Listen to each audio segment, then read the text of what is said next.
Fala, gente linda, gente feliz, professor Wesley, aqui, professor de História, canal Papo Reto. E hoje a gente vai falar um pouquinho de renascimento cultural.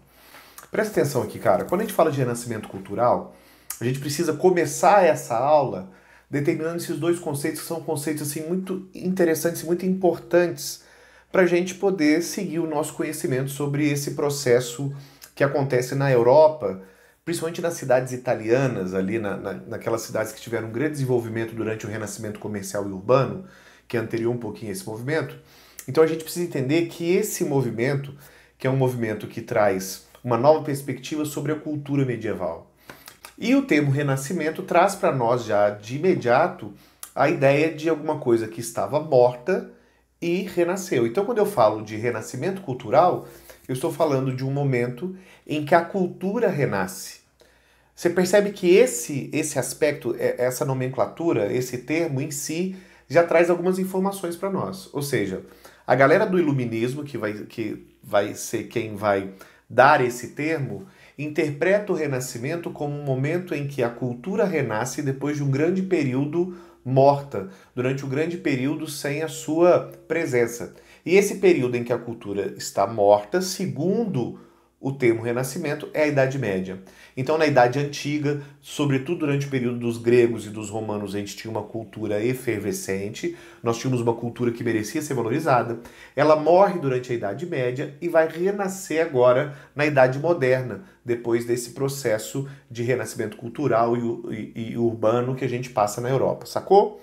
Nós não concordamos com isso, a gente sabe que houve uma cultura medieva, que a cultura durante o período medieval se desenvolveu num aspecto religioso, num aspecto mais focado na prática religiosa, controlado pela igreja, mas é impossível te dizer que não houve cultura. É lógico que esse momento que nós vamos estudar agora é uma contrafação. Esse momento que nós vamos estudar agora, ele faz uma oposição a esse período. Então a primeira característica que a gente precisa mencionar quando a gente fala de renascimento é que o renascimento cultural, ele é uma retomada de valores estéticos e valores de pensamento do mundo greco-romano. Nós temos lá a valorização do homem, nós temos uma grande importância dada à figura humana. Quando você lembra das divindades da mitologia grega, você vai lembrar que boa parte dos deuses gregos tem muitos aspectos humanos, muitos aspectos. Os deuses gregos sentem amor, sentem inveja, sentem rancor, têm sentimentos de vingança, de ódio, são deuses que traem, que enganam. Então você percebe que até as divindades gregas, elas são, de certa maneira, antropocêntricas. Ou seja, de certa maneira, o mundo grego colocava o homem como centro, principalmente das ações. Então, quando você vê as esculturas gregas, as construções gregas, os eventos gregos, como é o caso das Olimpíadas, você via que esses eventos, eles valorizavam a figura do homem, a coragem do homem, as grandes epopeias gregas, sempre narrando a trajetória de grandes heróis, de grandes homens, os feitos dos grandes homens.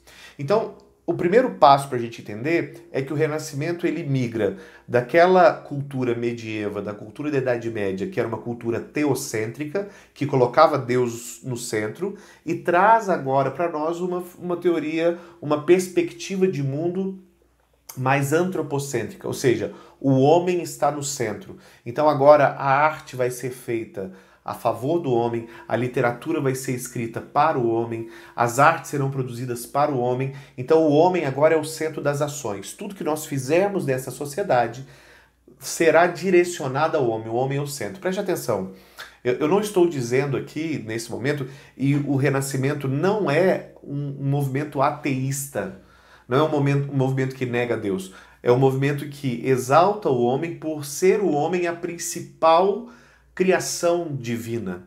Então, porque o homem é a principal criação divina, nós vamos valorizar o homem vai ser o centro das ações. Um outro aspecto importante que a gente precisa destacar é que associado ao antropocentrismo a gente tem o humanismo. E esses dois termos são termos que costumam dar um bug, né? Um bug assim na nossa cabeça, mas eu gosto de explicar assim para ficar bem claro.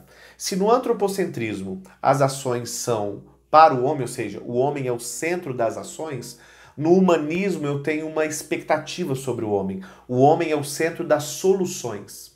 No humanismo, O homem é um mecanismo, o homem é o processo de ação para resolver os problemas da sociedade.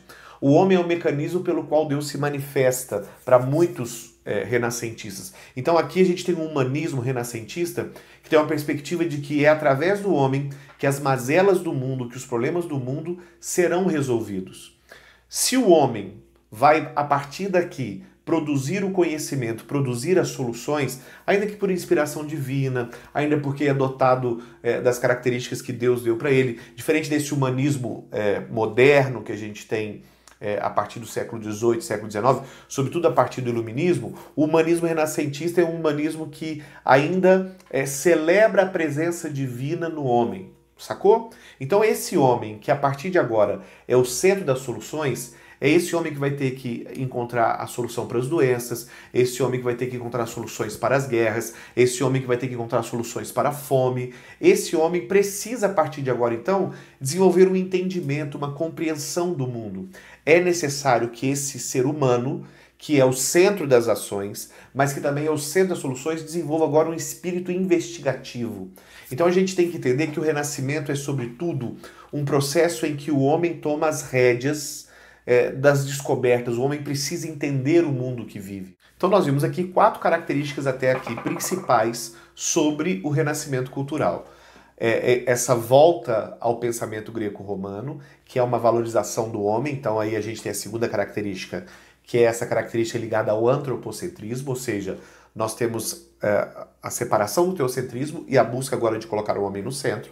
O humanismo, que é o homem como solução dos problemas, o homem como mecanismo que resolverá os problemas, e a busca científica, né? O espírito investigativo, o cientificismo, né? Essa busca, essa necessidade que o homem tem a partir de agora de buscar respostas, de entender o mundo em que ele vive.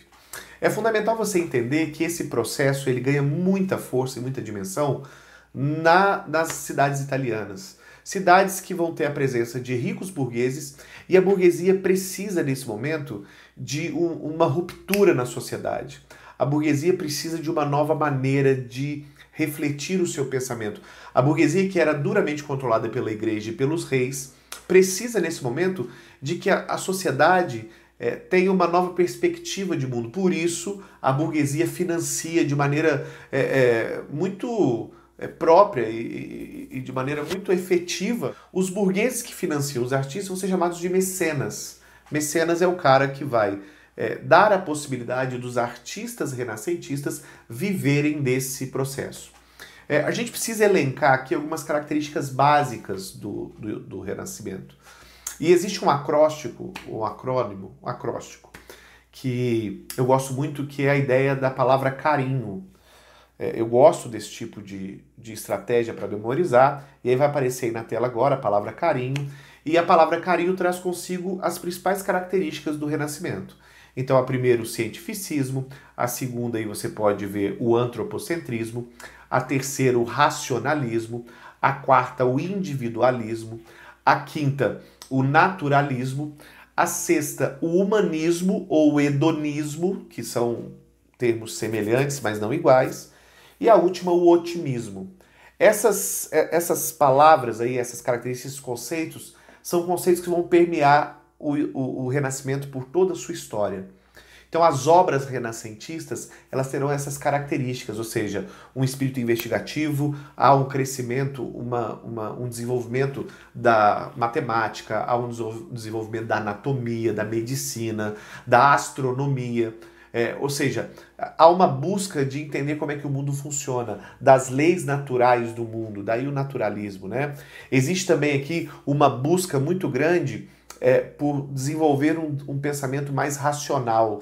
A gente pode associar, inclusive, esse momento com o surgimento da escolástica, que é um movimento filosófico da filosofia medieval, cujo principal expoente é um cara que chama São Tomás de Aquino, que vem tentando justamente trazer nesse momento essa nova percepção, uma fé mais racional, uma fé mais baseada e embasada nesse aspecto mais humanístico, mais racional. A gente tem o otimismo, porque há uma crença de que o homem pode melhorar, de que a sociedade pode melhorar, e há o hedonismo, que é a busca pelo prazer, a busca não só pelo prazer físico, mas uma busca pelo prazer no conhecimento, por entender o mundo que se vive, por se desenvolver uma nova percepção de mundo.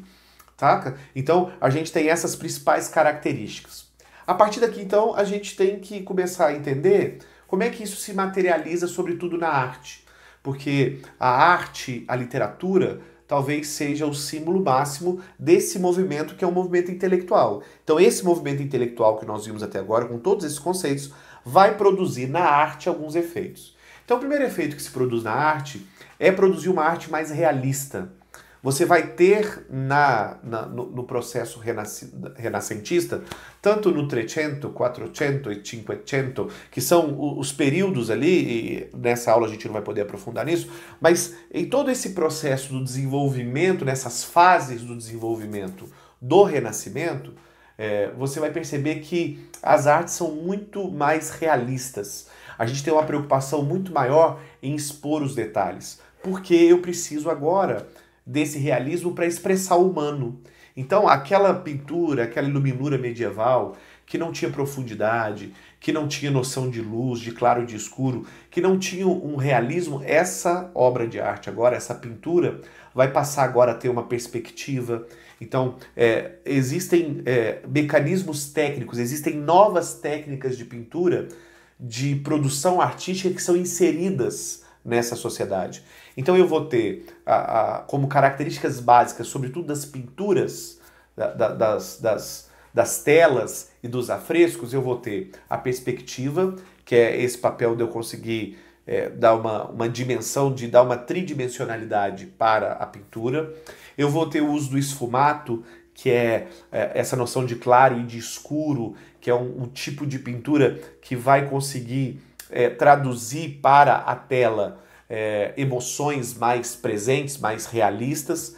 Eu tenho também a simetria, os quadros agora vão trabalhar em certa proporção para que eles possam figurar e que possam ser agradáveis aos olhos, né? Então eu tenho a questão da proporção, do equilíbrio, tanto nas cores quanto nos aspectos, na divisão do quadro, nos personagens, do tamanho das figuras representadas. Então a arte medieval, a arte renascentista, você vai ver alguns quadros, enquanto a gente está falando, eu vou colocar alguns quadros, algumas imagens aí famosas, de artistas como Michelangelo, como Leonardo da Vinci, que talvez seja o maior expoente do Renascimento, o nome mais conhecido. Talvez ele represente muito bem o que é esse momento, ou seja, um cara polivalente, né, velho? Ele era anatomista, ele era inventor, ele era engenheiro, ele era mecânico, ele produzia telas, ele esculpia esculturas. Então, esse cara polivalente, mas eu tenho Rafael Sanzio,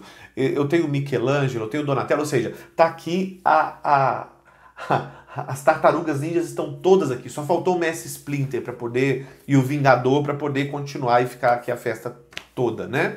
Mas então você entendeu que existem essas características da arte renascentista. Um outro aspecto importante que a gente precisa entender é o desenvolvimento científico e tecnológico. Há uma busca por uma produção intelectual, então a gente tem que falar aqui de Galileu Galilei, de Copérnico, caras que se destacam na busca de entender esse universo, de entender a natureza, de entender a sociedade.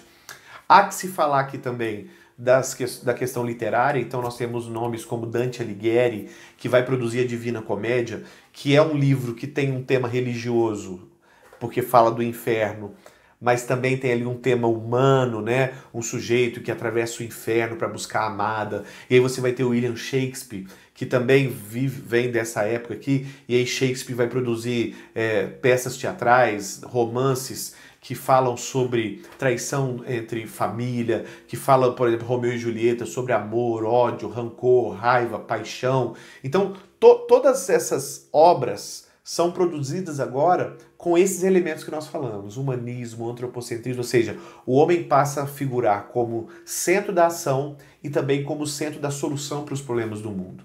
Então, se você pega uma obra como a Pietà, vai aparecer para vocês aí agora, essa escultura fantástica, extraordinária, que representa Jesus ao ser retirado da cruz das mãos de Maria, você percebe que é um tema religioso. Mas olha como o humano é valorizado, olha esses detalhes, olha a figura de Jesus, olha os detalhes dessa obra, você percebe nela que apesar de ser uma obra que retrata um aspecto ou uma passagem religiosa, ela faz questão de dignificar o humano, de traduzir o humano na sua mais extrema e na sua mais extensa realidade. Então a gente tem, nesse momento, esse desenvolvimento cultural, certo? Esse renascimento cultural, essa busca por esse aspecto lá greco-romano, pela valorização do homem e o desenvolvimento desse processo, que não é só um processo artístico, mas sobretudo, cara, é um processo intelectual. É um desenvolvimento intelectual. O cara aqui, a grande preocupação desses caras é mudar a percepção da sociedade, é mudar a percepção e a cultura de quem vive ali. Cara, preste atenção o que está acontecendo aqui. Quando você pega, por exemplo, o teto da Capela Sistina, a gente vive num período da sociedade em que homens e mulheres casados não se viam nus. Era possível que uma mulher que fosse casada nesse período da história, que não tivesse filho homem, ou seja, que não só tivesse filhas mulheres, ela provavelmente passaria a vida toda sem ver um homem nu, mesmo sendo casada. Havia uma recusa, havia um processo de condenação, né, de demonização do sexo, do corpo. E aí essa mulher agora vai na igreja rezar, e quando ela olha para o teto da igreja, é essa imagem que ela vê aí, tá vendo? O Adão peladão. Olha só, um Adão sarado, sem roupa. Olha esse Deus, como é que, tá vendo? Essa divindade aí que representa Deus. Olha como é que esse cara parece muito com aquele Deus romano, né? Aquele Deus grego. Olha como é que ele parece muito com Zeus. Aquela figura de divindade greco-romana, percebe? Essa representação, ela vai mexer de certa maneira. Essa mulher volta para casa agora pensando assim, cara, por que eu não posso ver o meu marido nu e posso ver um homem nu pintado no teto da igreja? Por que eu posso ver as esculturas e não posso... Ou seja, o papel da arte aqui, o papel da cultura, é botar essa fagulha, é colocar essa preocupação. É expressar a dúvida. E é bom sempre lembrar que o renascimento, cara, cultural, ele vem atrelado a um outro movimento que é a reforma protestante. Uma reforma que vai criticar duramente a igreja, que vai enfraquecer mais ainda a igreja que já vem capenga. Então a gente tem ali uma certa rebeldia nesse movimento. Lógico que com intenções assim, reflexo da sociedade, porque a arte é sempre um reflexo da sociedade, mas a arte também é sempre uma influenciadora da sociedade. Então esse mecanismo que é como se fosse um grande círculo, né? A arte influencia a sociedade influencia a arte, e assim a gente vai nesse ciclo sem fim, tá certo? Então é sempre bom a gente ter essa percepção de que o Renascimento também foi, em certa maneira, uma propaganda burguesa, uma arma da burguesia para poder pregar suas ideias, as suas percepções de mundo, e obteve muito sucesso nisso. Tanto é verdade que a reforma protestante chega e esses dois movimentos vão acabar transformando o mundo de maneira que a igreja perde a sua hegemonia e a partir daqui a gente vai ter cada vez mais gente questionando os dogmas, a autoridade, e aí a gente vai passar daqui a pouco por uma revolução científica que culmina no iluminismo e que vai chegar até os nossos dias com a realidade que nós vivemos hoje. Beleza? Espero que eu tenha te ajudado, é uma aula rápida, mas espero que esse conteúdo possa te salvar aí. E se você quer saber mais sobre esse assunto, acesse o nosso canal, lá vai ter aula mais completa. Curte o nosso canal, aperta o sininho, essas coisas que todo youtuber fala aí e que eu não sei falar, porque na verdade eu sou professor, beleza? Um abraço pra você, fica com Deus.